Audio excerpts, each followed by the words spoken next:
Langsung saja ke penjelasan selanjutnya mengenai perbedaan saham preferen dan saham biasa. Nah, bertemu lagi dengan saya. Jadi saya akan menjelaskan tentang saham biasa.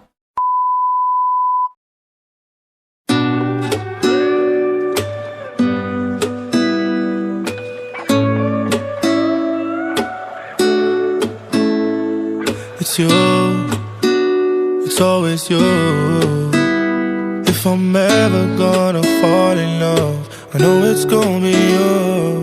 It's you, it's always you.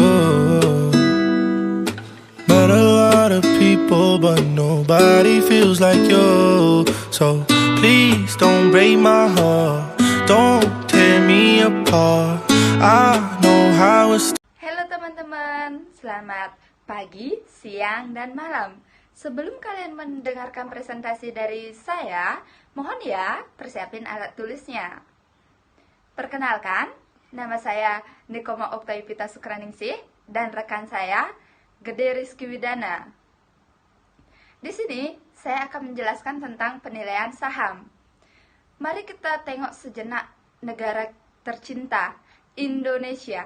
Sebagai negara yang sedang berkembang, Indonesia merupakan salah satu negara yang menjadi sasaran bagi para pengusaha dalam negeri maupun luar negeri untuk menambah kekayaan dengan membeli saham dalam bentuk investasi.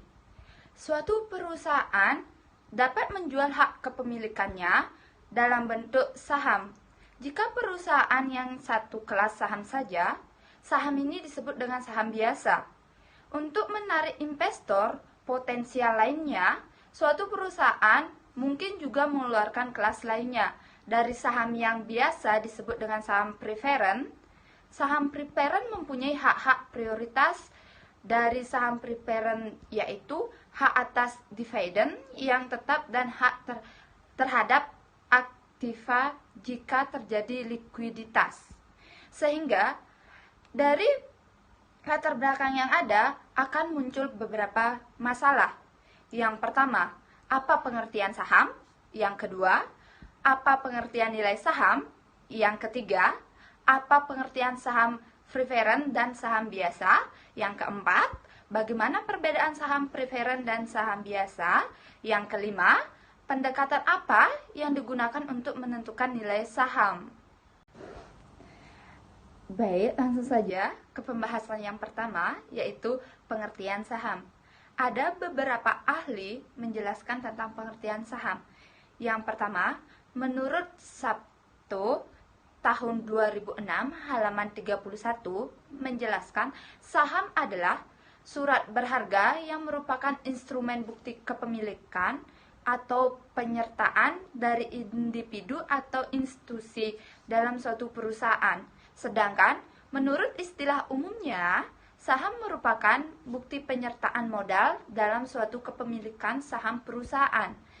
Sedangkan menurut Usnan Suat tahun 2008 halaman 29, pengertian saham adalah sebagai berikut.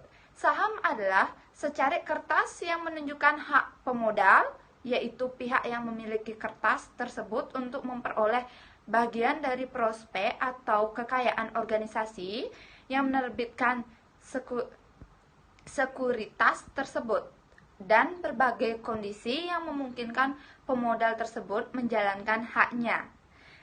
Sedangkan menurut Fahmi 2012 halaman 81 menyatakan saham adalah salah satu instrumen pasar modal yang paling banyak diminati oleh investor karena mampu memberikan tingkat pengembalian yang menarik. Oleh karena itu, secara kesimpulannya, saham adalah kertas yang tercantum dengan jelas nilai nominal, nama perusahaan, dan diikuti dengan hak dan kewajiban yang telah dijelaskan kepada setiap pemegangnya. Kemudian, menurut Darmaji dan Fakhrudin 2012 halaman 5 menjelaskan, saham adalah tanda penyertaan atau kepemilikan seseorang atau badan dalam suatu perusahaan untuk perseroan terbatas. Saham berwujud selembar kertas yang menerangkan bahwa pemilik kertas tersebut adalah pemilik perusahaan yang menerbitkan surat berharga tersebut. Berdasarkan pengertian para ahli di atas, maka dapat disimpulkan saham merupakan surat berharga tanda kepemilikan suatu perusahaan yang di dalamnya tercantum nilai nominal, nama perusahaan, dan diikuti dengan hak dan kewajiban yang dijelaskan kepada setiap pemegangnya. Nah, jadi tadi karena sudah dijelaskan tentang pengertian saham, jadi saya akan menjelaskan tentang nilai saham. Nilai saham dapat dibagi menjadi beberapa bagian, yaitu nilai baku, nilai pasar, nilai intrinsik. Yang pertama nilai baku. Nilai baku dapat dibagi menjadi beberapa bagian, yaitu nilai nominal, agio saham, nilai modal disetor, laba ditahan, nilai buku. Yang kedua nilai pasar atau market value. Nilai pasar merupakan harga yang dibentuk oleh permintaan dan penawaran saham di pasar modal atau disebut juga dengan harga pasar sekunder. Yang ketiga nilai intrinsik. Nilai intrinsik menentukan harga wajar suatu saham agar dalam tersebut mencerminkan nilai saham yang sebenarnya sehingga tidak terlalu mahal. Lanjut saja ke pembahasan selanjutnya, yaitu pengertian saham preference dan saham biasa. Saham preference merupakan saham yang memiliki sifat gabungan antara obligasi dan saham biasa, seperti yang membayarkan bunga atas pinjaman. Saham preference juga memberikan hasil yang tepat berupa dividen preference. Seperti saham biasa, dalam hal likuiditas, klaim pemegang saham preference di bawah klaim pemegang obligasi. Dibandingkan dengan saham biasa, saham preference mempunyai beberapa hak, yaitu hak atas dividen tetap dan hak pembayaran terlebih dahulu jika terjadi likuiditas. Oleh karena itu, saham preference dianggap mempunyai karakteristik di tengah-tengah antara saham dan saham biasa. Karakteristik saham preference yang pertama, memiliki berbagai tingkat, dapat diterbitkan dengan karakteristik yang berbeda. Yang kedua, tagihan terhadap aktiva dan pendapatan, memiliki prioritas lebih tinggi dari saham biasa dalam hal pembagian dividen. Yang ketiga, dividen kumulatif. Bila belum dibayarkan dari periode sebelumnya, maka dapat dibayarkan pada periode berjalan dan lebih dahulu dari saham biasa. Yang keempat, konvertibilitas. Dapat ditukar menjadi saham biasa bila kesepakatan antara pemegang saham dan organisasi penerbit terbentuk. Terus yang kedua, hak kepemilikan yang dilepas oleh pemegang saham preference. Hak kepemilikan yang dilepas oleh pemegang saham preference adalah sebagai berikut. Yang pertama, hak suara. Dalam banyak kasus, pemegang saham tidak memiliki hak untuk memilih direksi, tetapi hak suara dapat diberikan untuk situasi tertentu. Misalnya, beberapa pemegang saham preference diberikan hak suara dalam perusahaan jika perusahaan tidak dapat membayar dividen. Terus yang kedua, pembagian keuntungan. Dividen yang diterima oleh pemegang saham preference biasanya tetap jumlahnya. Oleh karena itu, jika kinerja perusahaan baik, mereka tidak bisa ikut menikmati hasil yang baik itu. Yang ketiga, jika perusahaan dilikuidasi, pemegang saham preference didahulukan dalam hal pengembalian investasinya. Terus yang ketiga, macam saham preference. Untuk menarik minat investor terhadap saham preference dan untuk memberikan beberapa alternatif yang menguntungkan baik bagi investor atau bagi perusahaan yang mengeluarkan saham preference. Beberapa macam saham preference telah dibentuk. Yang pertama, convertible preference stock. Untuk menarik minat investor yang menyukai saham biasa, beberapa saham preference menambah bentuk di dalamnya yang memungkinkan pemegangnya untuk menukar saham dengan saham biasa dengan rasio penukarannya yang sudah ditentukan. Yang kedua, call level preference stock. Saham preference ini memberikan hak kepada perusahaan yang mengeluarkan untuk membeli kembali saham ini dari pemegang saham pada tanggal tertentu di masa mendatang dengan nilai yang tertentu. Harga ini bisa lebih tinggi dari nilai nominal sahamnya. Yang ketiga, floating atau adjustable rate preference stock atau bisa disingkat dengan ARV. Saham ini merupakan saham inovasi baru di Amerika Serikat yang dikenalkan pada tahun 1982. Saham ini tidak membayar dividen yang dibayar tergantung dari tingkat return dari sekuritas Treasury bill dianggap sebagai aktiva yang tidak mengandung resiko, dikeluarkan dengan suku bunga yang relatif stabil dari waktu ke waktu, sehingga banyak digunakan sebagai proksi aktiva bebas resiko. Nah, bertemu lagi dengan saya akan menjelaskan tentang saham biasa. Saham biasa adalah salah satu dari jenis saham yang ada selain saham preferen. Memegang saham adalah pemilik dari perusahaan yang mewakilkan kepada manajemen untuk menjalankan operasi perusahaan. Yang pertama di sini ada hak pemegang saham biasa sebagai pemilik perusahaan. Pemegang saham biasa melakukan pergantian hak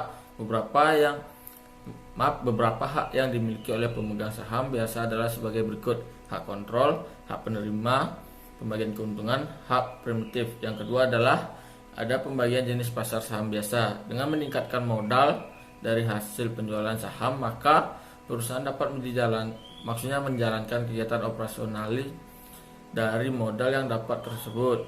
Saham biasa memiliki tempat penjualan yang sama seperti saham preferen, yaitu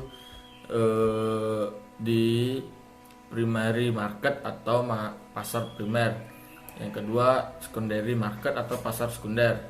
Yang ketiga, karakteristik saham biasa. Saham biasa adalah saham yang tidak terlalu banyak memiliki kelebihan dibandingkan saham biasa maksudnya saham preferen atau saham campurannya. Berikut adalah karakteristik dari saham biasa. Yang pertama, pemegang saham mendapat prioritas dalam pemilihan ketua komisaris. Yang kedua, hak penerbit saham akan diutamakan bila mereka menerbitkan saham baru. Yang ketiga, tanggung jawab yang terbatas bisa diberikan terhadap saham yang ada. Dan yang di sini ada juga yang keempat, yang terakhir, yaitu perbedaan saham preferen dan saham biasa. Mungkin nanti akan dijelaskan lagi untuk selanjutnya. Oke?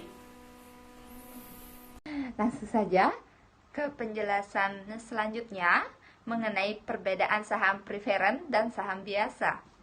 Istilah saham preferen seringkali disalahartikan karena memberi kesan saham preferen lebih baik daripada saham biasa. Saham preferen tidaklah lebih baik, tetapi hanya berbeda dari saham biasa.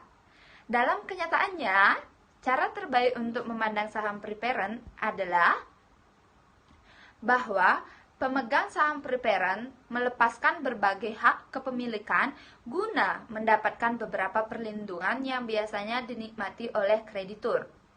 Perbedaan antara saham preferen dengan saham biasa adalah: yang pertama, pada saham biasa mendapatkan hak untuk memilih direksi dan kebijakan tertentu, sedangkan saham preferen tidak atau kecuali dalam situasi tertentu. Yang kedua, dividen pada saham biasa tergantung kinerja perusahaan. Kalau baik, mereka akan mendapatkan keuntungan setimpal. Begitu juga sebaliknya. Tetapi untuk saham preferen sudah ditetapkan dividennya. Yang ketiga, jika perusahaan gulung tikar atau likuidasi, dalam hal pengembalian investasi, pemegang saham preferenlah yang diutamakan dibandingkan dengan pemegang saham biasa. Yang keempat, pada pemegang saham biasa diberi memesan kembali sehingga dapat memelihara proporsi kepemilikan perusahaan. Sedangkan pemegang saham preference tidak demikian. Nah, ini pertemuan yang terakhir kali dengan saya karena saya akan membawakan materi yang terakhir, yaitu tentang pendekatan untuk menentukan nilai saham. Yang pertama di sini ada beberapa dibagi, yaitu menjadi 4. Yang pertama adalah nilai pasar atau market value. Kemunduran pada kebanyakan saham perbandingan industri. Yang ketiga, pola siklis yang rendah. Untuk yang kedua, di pemecahan pendekatan untuk menentukan nilai saham, yaitu nilai buku atau book value. Yang ketiga, nilai intrinsik atau fundamental value. Di sini juga dibagi menjadi 3, yaitu nilai aktiva perusahaan, aktiva fisik yang dimiliki suatu perusahaan memiliki nilai pasar. Yang kedua, kemungkinan bakal pendapatan dividen dan aliran kas masa mendatang. Yang ketiga, kemungkinan pertumbuhan masa depan. Nah, di sini ada yang keempat, yaitu yang terakhir, pendekatan untuk menentukan nilai saham biasa. Jadi, karena materi saya sudah selesai atau sudah saya sampaikan dengan keseluruhannya dengan teman saya, jadi untuk presentasi kami ini akan kami tutup. Semoga kalian senang dan terhibur. Sehingga dari pemaparan saya dan rekan saya dapat disimpulkan saham biasa pada dasarnya tidak terlalu berbeda dengan saham preferen. Pemilik saham biasa memiliki hak untuk memberikan suara, sedangkan pemilik saham preferen tidak demikian kecuali dalam keadaan tertentu. Namun, pemilik saham preferen akan diprioritaskan apabila perusahaan bangkrut. Saham biasa dapat dinilai pada kondisi yang berbeda, yaitu pada saat pertumbuhan dividen tidak ada, pertumbuhan dividen tetap, dan pertumbuhan dividen tidak tetap. Saham biasa merupakan surat bukti kepemilikan atau surat bukti penyertaan atas suatu perusahaan yang mengeluarkannya. Perusahaan yang mengeluarkannya terbentuk perseroan terbatas, sebagaimana saham preferen. Saham biasa juga memberikan dividen kepada pemilik saham. Saham preferen mempunyai hak-hak prioritas dari saham preferen, yaitu hak atau dividen yang tetap dan hak terhadap aktiva jika terjadi likuiditas. Dividen dibayarkan kepada pemilik saham biasa pada akhir tahun dari profit yang diperoleh suatu perusahaan. Dari penjelasan singkat ini, saya dan rekan saya menggambarkan menilai saham biasa dan cara untuk menilainya. Sekian presentasi dari saya dan rekan saya. Akhir kata saya ucapkan terima kasih. Bye-bye.